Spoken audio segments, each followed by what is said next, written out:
ગયા લેક્ચરની અંદર આપણે ખનિજ તત્વોની જે ઉણપ સર્જાતી હોય છે એની ઉપર થોડુંક ડિસ્કશન કરેલું. હવે આપણે જોવાનું છે કે આવી ખનિજ તત્વોની જે ઉણપ હોય છે એની કેટલીક સામાન્ય જે નોર્મલ અસરો જોવા મળે છે કે ભાઈ મોટાભાગની વનસ્પતિઓમાં આવી કેટલીક ફેરફારો, બાહ્યાકાર જે ફેરફારો ગઈકાલે આપણે વાત કરી હતી કે ભાઈ ખનિજ તત્વોની ઉણપ હોય તો કેટલાક બાહ્યાકાર ફેરફારો થાય છે. તો આવા કેટલાક મુખ્ય ફેરફારો એના વિશે અહીંયા આપણે સમજવાનું છે. તો એની અંદર સૌથી પહેલા આપણે વાત કરવાની આવે છે જે અસર જોવા મળે છે એ છે ક્લોરોસિસ.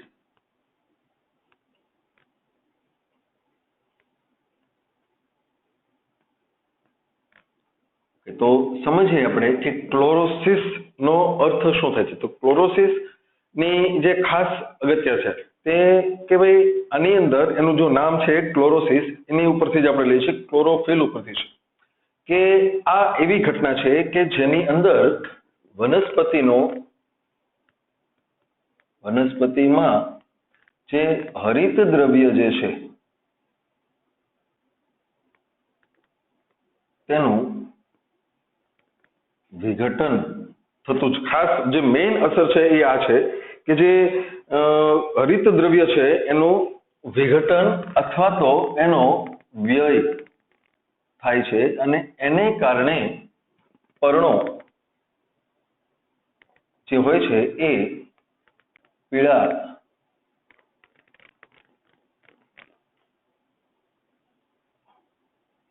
પડવા લાગે છે, પીળા પડવા મળે છે અને એની અંદરથી જે લીલો રંગ હોય છે એ ઘટવા મળે છે. આપણે જાણીએ છીએ કે હરિત દ્રવ્યને કારણે જ વનસ્પતિનો રંગ લીલો હોય છે.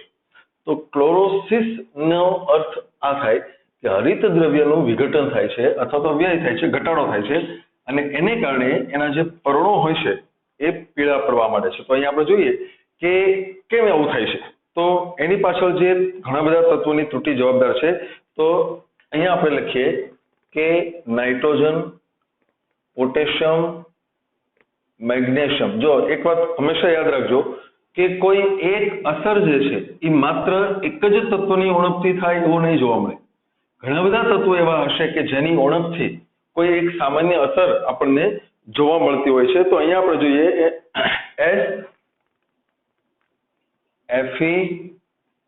Mn એટલે કે મેંગેનીઝ, એની ઉણપથી પણ જોવા મળે છે. એ ઉપરાંત ઝિંક અને મોલિબ્ડેનમ. આટલા બધા તત્વો એવા છે, આમાંથી કોઈ પણ એક કે વધુ તત્વની જો ઉણપ હોય તો વનસ્પતિમાં આવી અસર એટલે કે ક્લોરોસિસ જોવા મળે છે. એટલે કે જ્યારે આ બધા તત્વોમાંથી કોઈ એક કે વધુ તત્વો ઓછા મળતા હશે ત્યારે વનસ્પતિની અંદર એનો અર્થ એમ થયો કે હરિત દ્રવ્યોનું જે નિર્માણ છે એને ટકાવી રાખવાની જે ઘટના છે એમાં બધા જ તત્વો ભાગ ભજવતા હોવા જોઈએ. બીજી જે અસર આપણને જોવા મળે છે એ છે નેક્રોસિસ.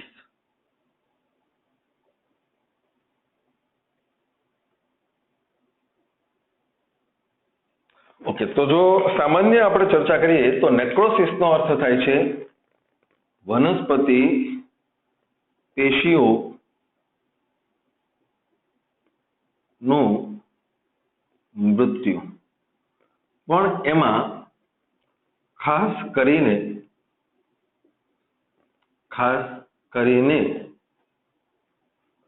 પર્ણ પેશીઓ નું મૃત્યુ. પર્ણ જે હોય છે એની અંદર જે વિવિધ પેશીઓ આવેલી છે એનું મૃત્યુ એ ખાસ કરીને નેક્રોસિસ તરીકે ઓળખાય છે. તો એના માટે પણ ઘણા બધા તત્વોની ઉણપ જવાબદાર છે. એવું જરૂર નથી કે કોઈ એક તત્વની ઉણપથી થાય. તો અહીંયા આપણે જોઈએ કે કેલ્શિયમ, મેગ્નેશિયમ, કોપર, પોટેશિયમ. લખીએ આપણે કેલ્શિયમ, મેગ્નેશિયમ, કોપર, પોટેશિયમ વગેરે. આવા કેટલાક તત્વો એવા છે કે જેની ઉણપથી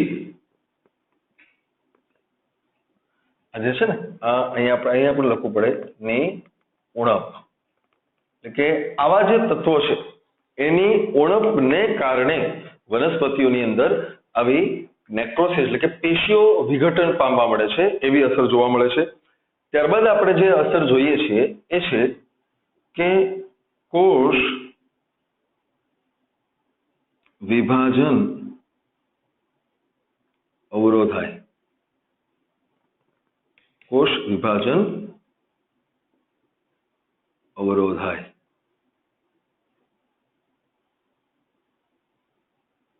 ઓકે. વનસ્પતિમાં જે સતત નવા નવા કોષ વિભાજન થતા હોય છે એમાં વિલંબ પડે છે અથવા તો એ ધીરું પડી જાય છે. તો આવી જે અસર હોય છે, ખાસ કરીને અહીંયા એના આ બે શબ્દો આપણે અલગથી સમજવા પડે. અહીંયા તો આપણે ખ્યાલ છે કે કોષ વિભાજન જે છે એમાં ધીરે ધીરે ઓછું થતું હોય છે. તો નાઇટ્રોજન છે, પોટેશિયમ છે, સલ્ફર છે, મોલિબ્ડેનમ છે, એ લખીએ આપણે નાઇટ્રોજન, પોટેશિયમ, સલ્ફર, મોલિબ્ડેનમ વગેરે ની ઉણપથી. આવા બધા તત્વો જ્યારે ઓછા હોય છે ત્યારે વનસ્પતિ અંદર કોષ વિભાજનમાં અવરોધાય અથવા તો એ વિલંબ થતો હોય છે, ઓછું થતું હોય છે. એ ઉપરાંત એક સામાન્ય અસર આપણને જોવા મળે છે પુષ્પ સર્જનમાં વિલંબ. ઓકે, વિલંબ એટલે આપણને ખ્યાલ છે મોડું થવું. વનસ્પતિમાં પુષ્પ સર્જનની જે પ્રક્રિયા થતી હોય છે એ અવરોધાય છે. એટલે સામાન્ય રીતે કોઈ એક વનસ્પતિ છે, માનો કે નાનો છોડ છે, નક્કી હોય કે ભાઈ નોર્મલી જ્યારે એ ઉગતી હોય છે ત્યારે 8 મહિનામાં પુષ્પ આવવા મળે છે. પરંતુ જ્યારે કેટલાક ચોક્કસ તત્વોની ઉણપ હશે ત્યારે એમાં 8 ના બદલે 10 કે 11 થતું એના કરતાં પણ વધુ મોડું થતું હોય છે. તો નાઇટ્રોજન છે, સલ્ફર છે, મોલિબ્ડેનમ છે, લખીએ નાઇટ્રોજન, સલ્ફર, મોલિબ્ડેનમ વગેરે ની ઉણપથી. તો આ જે છે એ એકદમ કોમન અને બહુ નોર્મલી જોવા મળતી હોય એવી અસરો છે. અહીંયા તમે જુઓ ને તો આપણે આ બધા એક્ઝામ્પલ લખીને આપેલા છે ખાલી. તો અમુક તત્વો એવા છે કે જો બધામાં છે. દાખલા તરીકે મોલિબ્ડેનમ અહીંયા છે, અહીંયા પણ છે અને અહીંયા પણ છે. તો તમે જુઓ કે મોલિબ્ડેનમની ઉણપથી શું થવાનું છે? ક્લોરોસિસ પણ થવાનું છે, કોષ વિભાજન પણ અવરોધવાનો છે અને પુષ્પ સર્જન પણ મોડું થવાનું છે મોલિબ્ડેનમની ઉણપથી. એ ઉપરાંત તમે જુઓ અહીંયા તો સલ્ફર અહીંયા છે, સલ્ફર અહીંયા પણ છે અને સલ્ફર અહીંયા પણ છે. એટલે જો મોલિબ્ડેનમમાં પણ એ જ વસ્તુ છે, સલ્ફરમાં પણ એ જ વસ્તુ છે. એ ઉપરાંત તમે જુઓ અહીંયા નાઇટ્રોજન પણ છે, અહીંયા પણ નાઇટ્રોજન છે, અહીંયા પણ નાઇટ્રોજન છે. આવા કોમ્બિનેશન તમારે ખાસ યાદ રાખવા પડશે. તો નાઇટ્રોજન, સલ્ફર અને મોલિબ્ડેનમ એ ત્રણેયની કોમન અસરો કઈ કઈ છે? એક છે ક્લોરોસિસ થાય, એક છે કોષ વિભાજન અવરોધાય અને એક છે પુષ્પ સર્જનમાં વિલંબ પડે. તો આવી રીતે એ બધી આપણને અસરો જોવા મળી છે. એટલે અહીંયા ખાસ આપણે એ લખવાનું છે કે એક તત્વની ઉણપથી વધારે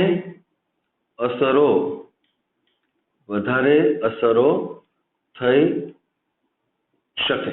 અહીંયા તમને દેખાય છે કે એક તત્વની ઉણપથી કોઈ એક અસર થાય એવું નથી.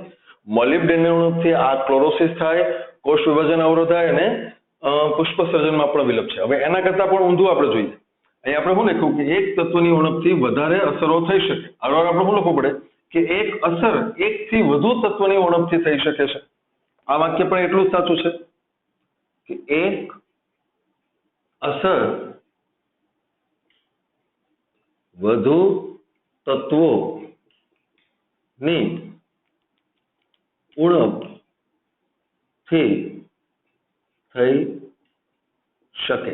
એટલે શું કે ભાઈ ક્લોરોસિસ છે તો એ માત્ર કોઈ એક તત્વની ઉણપ હોય તો જ થાય એવું જરૂરી નથી. ઘણા બધા તત્વો એવા છે કે જેની ઉણપથી ક્લોરોસિસ થઈ શકતું હોય છે. એટલે અહીંયા ખાસ એ જોવાનું છે.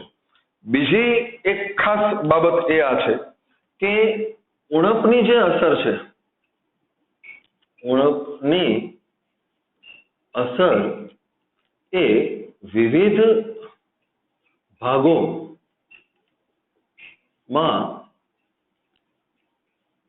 અલગ હોઈ શકે છે.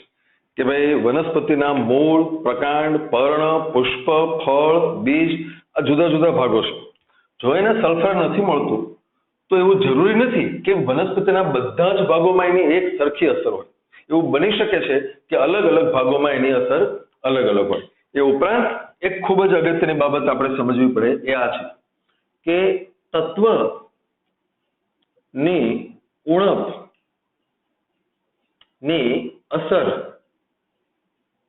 એ અલગ અલગ વનસ્પતિમાં અલગ અલગ હોઈ શકે છે. એક તત્વ એવું છે કે જેની ઉણપ છે અથવા તો ભૂમિમાં એની ઉણપ છે. આ ભૂમિમાં તમે અલગ અલગ વનસ્પતિ ઉછેરો તેવું જરૂરી નથી કે બધામાં. જો અહીંયા જે આપણે લખ્યું છે એ કોમન અસરો બધી લખેલી છે, પણ ચોક્કસાઈપૂર્વક જો તમે જુઓ તો અલગ અલગ તત્વોની જે અસરો છે એ અલગ અલગ હોઈ શકતી હોય છે. તો આવી રીતે એ આપણને કેટલાક સામાન્ય ચિહ્નો વનસ્પતિમાં કોઈ ખનિજ તત્વની ઉણપથી જોવા મળતા હોય છે. ત્યારબાદ આપણે જે વાત કરવાની છે એ છે લઘુ પોષક તત્વોની વિષારીતા.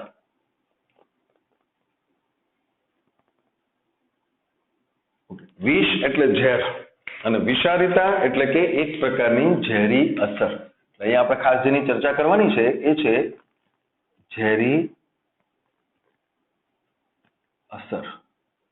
શું અસર થાય છે એ આપણે હવે સમજીએ. તો પહેલા આપણે થોડુંક એક કોમન વાત કરી લઈએ કે આપણી પાસે ખનિજ તત્વો જે હોય છે એના બે વિભાગો આપણે આગળ તારવી લીધેલા છે, લઘુ પોષક અને ગુરુ પોષક. તો ખાસ સમજો કે આ બંને પ્રકારના તત્વો એવા છે, લઘુ પોષક અને ગુરુ પોષક, કે જેની જે માત્રા છે એમાં એની યોગ્ય એની જે સંક્રાંતિ માત્રા જેને આપણે કીધું છે એના કરતા જો ઘટે તો ત્રુટિજન્ય અસરો જોવા મળે છે. તમે જુઓ અહીંયા આપણે આ બધા જે લખ્યા છે એમાંથી ઘણા બધા ગુરુ પોષક છે અને ઘણા બધા લઘુ પોષક છે. એમઓ, ઝીંક છે, મેંગેનીઝ, આ બધા લઘુ પોષક છે, પણ નાઇટ્રોજન છે, પોટેશિયમ, મેગ્નેશિયમ, આ બધા તો પછી ગુરુ પોષક છે.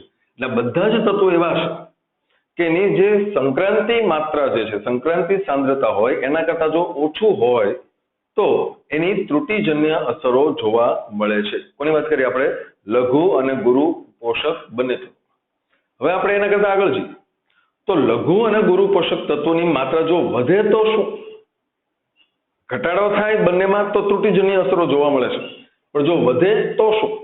તો એનો જવાબ એ છે કે જો ગુરુ પોષક તત્વોની માત્રા પ્રમાણ કરતા થોડી ઘણી વધે તો વનસ્પતિને બહુ વધારે પડતો વાંધો આવતો નથી, કારણ કે એને ઓલરેડી જરૂરિયાત વધારે છે જ, એટલે વનસ્પતિ એનો ઉપયોગ કરી લેશે. પરંતુ લઘુ પોષક તત્વોમાં એવું નથી થતું. લઘુ પોષક તત્વો જે હોય છે એ ખૂબ જ ઓછી માત્રામાં જરૂરી છે. એટલે આપણે અહીંયા ખાસ એ જે લખવાનું છે એ આ છે કે જે લઘુ પોષક તત્વો છે, લઘુ પોષક તત્વો અલ્પ માત્રામાં જરૂરી છે. ખૂબ જ ઓછી માત્રા એની જરૂરી હોય છે. પછી શું થાય છે કે જો આ માત્રામાં તેમાં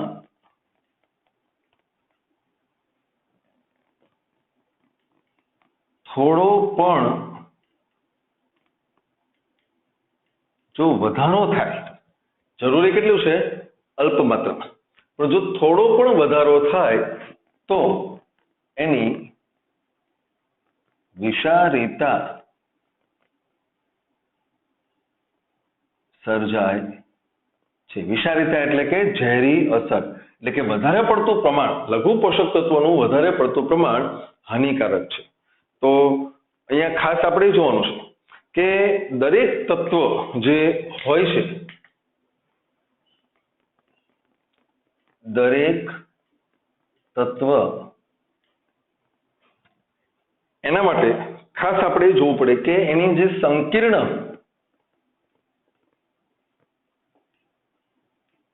વિસ્તારમાં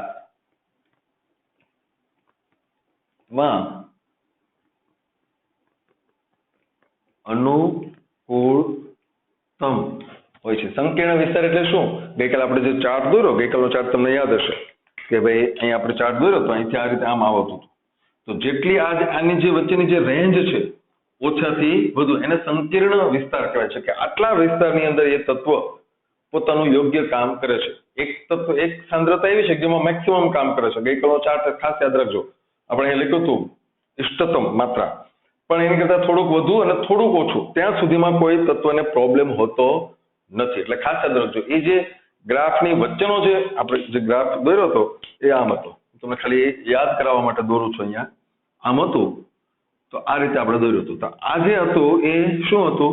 ઇષ્ટતમ માત્રા। અહીંયા આમ હતું, આની વચ્ચે આ જે આટલો એરિયા છે, આ એરિયા એ છે સંકીર્ણ વિસ્તાર, એટલે કે આટલા વિસ્તારની અંદર એ તત્વ યોગ્ય છે। હવે જોજો લઘુ પોષક તત્વમાં શું થાય કે જો અહીંથી ઘટે તો ઉણપ થાય અને અહીંથી વધે તો વિષારીતા થાય। જોજો ઉણપ અને આ શું છે? વિષારીતા। એટલે ગઈકાલનો જે ચાર્ટ હતો એમાં જો તમારે આ વસ્તુ લખવી હોય તો લખી શકાય। આ જે આટલો એરિયા તમને અહીંયા વચ્ચે દેખાય છે, આ ભાગ એ છે સંકીર્ણ વિસ્તાર। સંકીર્ણ વિસ્તાર આટલી રેન્જમાં જ્યાં સુધી એ તત્વો હોય, માનો કે 1 mg 2 mg 3 mg 4 mg 5 mg 6 7 8 9 આમ છે, તો એનો અર્થ એમ થાય કે આ 1 mg થી 7 mg સુધીનો વિસ્તાર એ સંકીર્ણ વિસ્તાર છે, આમ છે। 1 mg થી જો ઘટવા મળે તો આ તત્વની ઉણપ સર્જાશે અને જો 7 mg થી વધવા મળશે તો આ તત્વની વિષારીતા સર્જાશે। મોટાભાગે આવું લઘુ પોષક તત્વોમાં થાય છે। ગુરુ પોષક તત્વોમાં જો તમારે આમ કરવું હોય તો મોટાભાગે આમ જોવા મળે છે। એનો ચાર્ટ હું તમને ખાલી એમ જ તો તમારી જાણ માટે સમજાવું, એ આમ હોય છે, આમ છે કે આ જે છે એ ઇષ્ટતમ માત્રા છે, એની કરતા ઘટે તો અહીંયા સુધી વાંધો ન આવે। જો અહીંયાથી ઘટે તો ઉણપ સર્જાય, અહીંથી આમ જાય તો ઉણપ સર્જાય, વધે તો બહુ અમુક હદ કરતા જ્યારે વધી જાય ત્યારે જ તકલીફ પડવા મળશે। આમ એટલે ઘણો બધો વધે ત્યાં સુધી વાંધો નહીં આવે, પણ પછી અમુક રેન્જ કરતા વધવા મળે તો તકલીફ પડે, બાકી સામાન્ય રીતે એટલું બધું તત્વ એને મળતું નથી। પણ લઘુ પોષક તત્વોમાં તમે ચાર્ટ આવો ખાસ વધારે જોવા મળે છે। તો આ જે એરિયા છે એ છે સંકીર્ણ વિસ્તાર।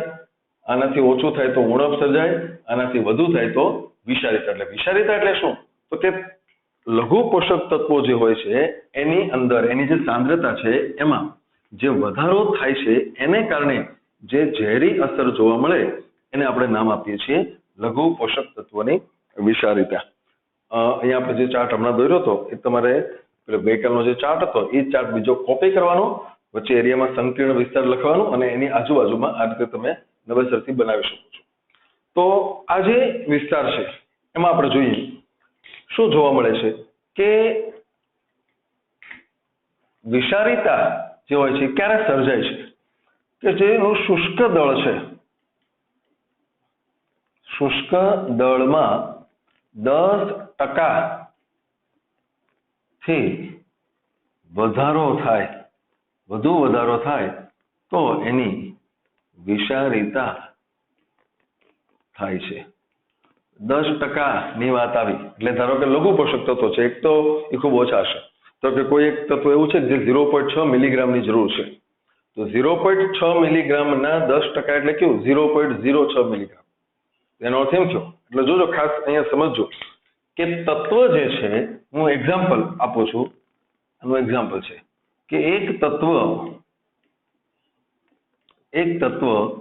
0.6 મિલીગ્રામ લખીએ આપણે mg જરૂરી છે, 0.6 મિલીગ્રામ જરૂરી છે।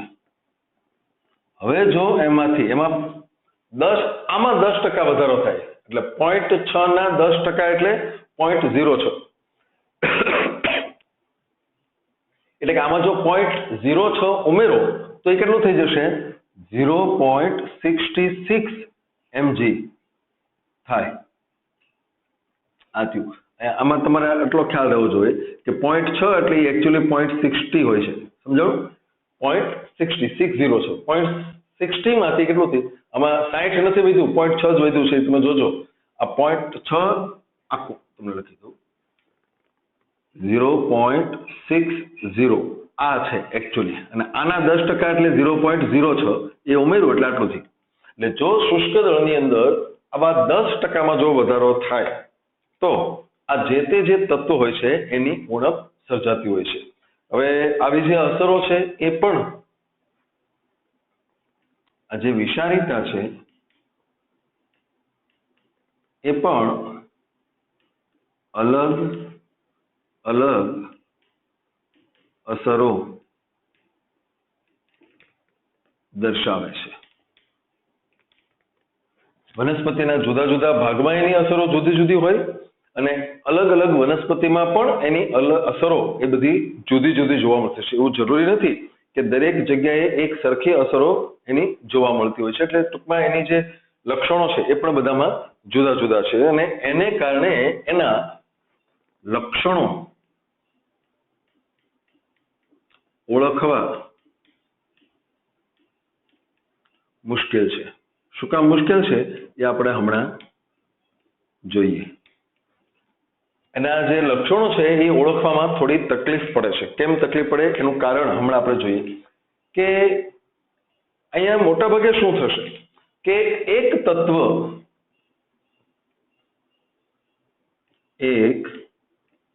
તત્વનું વધુ પ્રમાણ એ અન્ય તત્વના અંતર વહનને અવરોધે છે. એક તત્વનું પ્રમાણ જ્યારે વધી જાય ત્યારે એની અસર બીજા તત્વના વહન ઉપર પડે છે. પરિણામ શું થાય કે બીજું તત્વ જેટલા પ્રમાણમાં મળવું જોઈએ એટલું નહીં મળે. એક વધારે થઈ ગયું છે એટલે બીજું તત્વ બરાબર મળતું નથી. તો અસર કોની થશે કે જે નથી થતું ને એની ઉણપ સર્જાશે. પરિણામે એના પણ લક્ષણો જોવા મળશે. આપણે એક્ઝામ્પલ લઈએ કે ભાઈ મેંગેનીઝ છે, એના વિશે આપણે ચર્ચા કરવાની છે. પણ મેંગેનીઝ છે એને કારણે કેલ્શિયમ, મેગ્નેશિયમ અને આયર્ન આ ત્રણની એનું જે વહન છે, એનું શોષણ છે એ બધું અટકી જાય છે. પરિણામ શું આવશે કે જો કોઈ વનસ્પતિ એવી છે કે જેને મેંગેનીઝ વધુ મળે છે, ભૂમિમાં કેલ્શિયમ છે, મેગ્નેશિયમ છે, આયર્ન છે, બધું છે, પણ મેંગેનીઝ એની માત્રા કરતા વધુ છે. જો મેંગેનીઝ માત્રા કરતા વધુ હશે તો એની સીધી અસર એવી થશે કે વનસ્પતિને ભૂમિમાં ગમે એટલું કેલ્શિયમ, મેગ્નેશિયમ કે આયર્ન હોય એ નથી શોષણ કરી શકતા, નથી એનું વહન કરી શકતા કે નથી એના અગ્રભાગોમાં પણ એ પહોંચી શકતું. પરિણામે વનસ્પતિને તો શું થવાનું છે, કેલ્શિયમ, મેગ્નેશિયમ અને આયર્નની ઉણપ સર્જાવાની છે. આપણને એમ થાય કે આજે અસર તમે જોશો કે ભાઈ અહીંયા જોવા મળે છે મેગ્નેશિયમ જે છે, આયર્ન છે, એની ઉણપ જે હોય એવી અસરો આવી બધી જોવા મળશે. એટલે એકચ્યુઅલી પ્રોબ્લેમ શું છે, મેંગેનીઝ વધુ છે, કેલ્શિયમ, મેગ્નેશિયમ અને આયર્ન તો છે જ, પણ એનો ઉપયોગ થતો નથી કારણ કે મેંગેનીઝ વધુ છે. એટલે આવી જે બધી અસરો છે એ આ છે. અહીંયા એના કેટલાક એક્ઝામ્પલની વાત લખીએ આપણે કે પીળાશ પડતી શિરાઓ, સામાન્ય રીતે ઇંગ્લિશમાં આપણે એને ક્લોરોટિક વેઇન એવું નામ આપીએ છીએ. ક્લોરોટિક વેઇન અને એની ફરતે શિરાઓ જે છે એ પીળી પડવા મળે છે. એમાંથી જે લીલો રંગ છે એ ઝાંખો થવા મળે છે અને પીળી પડવા મળે છે અને એની સાથે સાથે વાદળી અને જાંબલી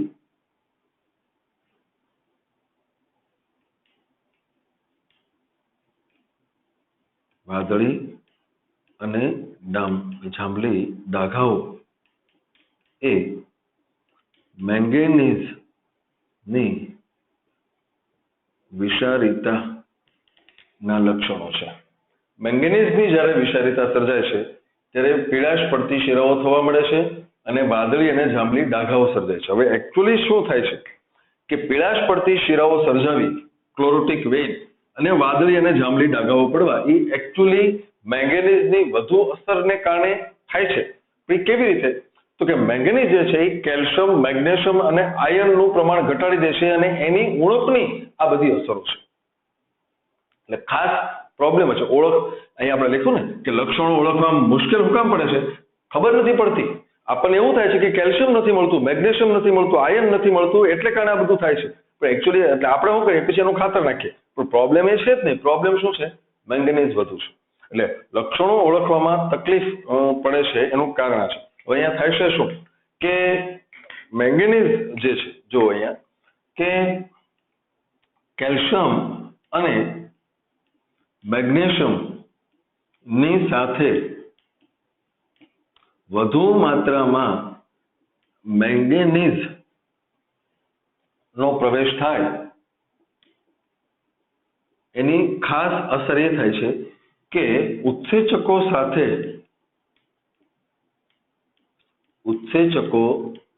સાથે જોડાવામાં સ્પર્ધા થાય.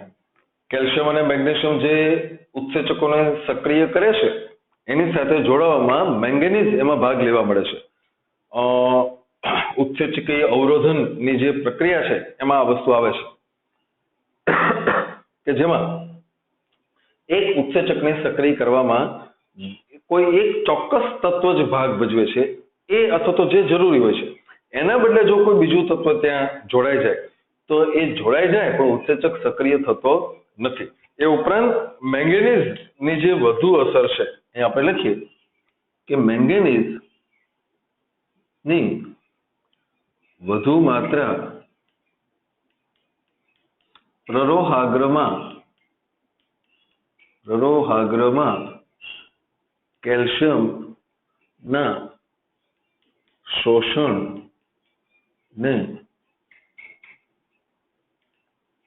અવરોધે છે. પ્રરોહાગ્ર છે, માનો કે અહીંયા આમ છે. હવે શું થાય, નીચેથી જલવાહક પેશીમાંથી કેલ્શિયમ ઉપર આવે છે, પણ જો મેંગેનીઝ આ પ્રરોહાગ્રના કોષોમાં વધુ હશે તો શું થશે કે નીચેથી જલવાહક પેશીમાંથી જે કેલ્શિયમ ઉપર આવે છે એને લેવા દેશે નહીં. પ્રરોહાગ્રને કેલ્શિયમ મળતું નથી, કારણ કે મેંગેનીઝ વધુ છે. હવે પ્રરોહાગ્રને કેલ્શિયમ ન મળ્યું તો ગઈકાલે તમે ભણ્યા છો કે કેલ્શિયમ ક્યાં જોવે, તો કે કોષ વિભાજન થતું હોય, કોષ વિભેદન થતું હોય, મધ્યપટલ રચાતું હોય, કોષ દિવાલનું નિર્માણ થતું હોય, બધા જરૂરી છે. પણ જો કેલ્શિયમ નીચેથી આવે છે કેલ્શિયમ, પણ જો પ્રરોહાગ્રને ન મળે તો પ્રરોહાગ્રની અંદર તમને કઈ અસરો જોવા મળશે, તો કે કેલ્શિયમની ઉણપથી જે અસરો જોવા મળે એ તમને ત્યાં જોવા મળશે. એટલે આપણા મનમાં આપણે સીધો વિચાર એ જ કરવા મળીએ કે કેલ્શિયમ નહીં મળતું હોય. એટલે મેઇન વસ્તુ આ છે કે એકચ્યુઅલી અહીંયા જે પ્રોબ્લેમ થાય છે કે ખાસ વાત આ છે કે મેંગેનીઝ ના વધુ પ્રમાણની અસરો એ કેવી હોય છે, તો કે મેંગેનીઝના વધુ પ્રમાણ જ્યારે થઈ જશે ત્યારે એની અસરો તમને એવી જોવા મળશે કે જે કેલ્શિયમ, મેગ્નેશિયમ અને આયર્નની ઉણપની અસરો જેવી હોય છે. એટલે આવું થાય છે કે મેંગેનીઝના વધુ પ્રમાણની અસરો છે એ એકચ્યુઅલી કેવી જોવા મળશે, તો કે કેલ્શિયમ, મેગ્નેશિયમ અને Feની ઉણપની જે અસરો જોવા મળે એવી હશે. અને એટલે જ અહીંયા તમે લખો છો કે એના લક્ષણો ઓળખવા મુશ્કેલ છે. એટલે આવી ઘટનાઓ જ્યારે બને છે ત્યારે ખૂબ જ કાળજીપૂર્વક, ચોકસાઈપૂર્વક બધા જ પાસાઓનો અભ્યાસ કરીને આ વૈજ્ઞાનિકો અથવા તો બાગાયતમાં, ખેતીવાડીમાં જે કામ કરતા હોય છે એ બધા જ લોકો આવા સંશોધનો કર્યા પછી કોઈ એક તારણ ઉપર પહોંચે છે કે એકચ્યુઅલી પ્રોબ્લેમ શું છે, કોઈ એક તત્વ વધી ગયું છે કે કોઈ એક તત્વ ઘટે છે. અહીંયા તમને જે ચર્ચા કરવામાં આવી છે ને એ માત્ર મેંગેનીઝની વિષારીતાની ચર્ચા કરવામાં આવી છે. આવી વિષારીતા દરેક તત્વની અલગ અલગ છે. કોઈ પણ એક તત્વનું પ્રમાણ જો વધી જાય તો એની અસરો દરેક જગ્યાએ પાછી અલગ અલગ હોય છે, એક સરખી અસરો જોવા મળતી નથી. તો આ બધી અસરો આપણને જોવા મળે છે. બાકીના મુદ્દાઓ છે આ પ્રકારના, એ આપણે પછીના લેક્ચરમાં અભ્યાસ કરીશું.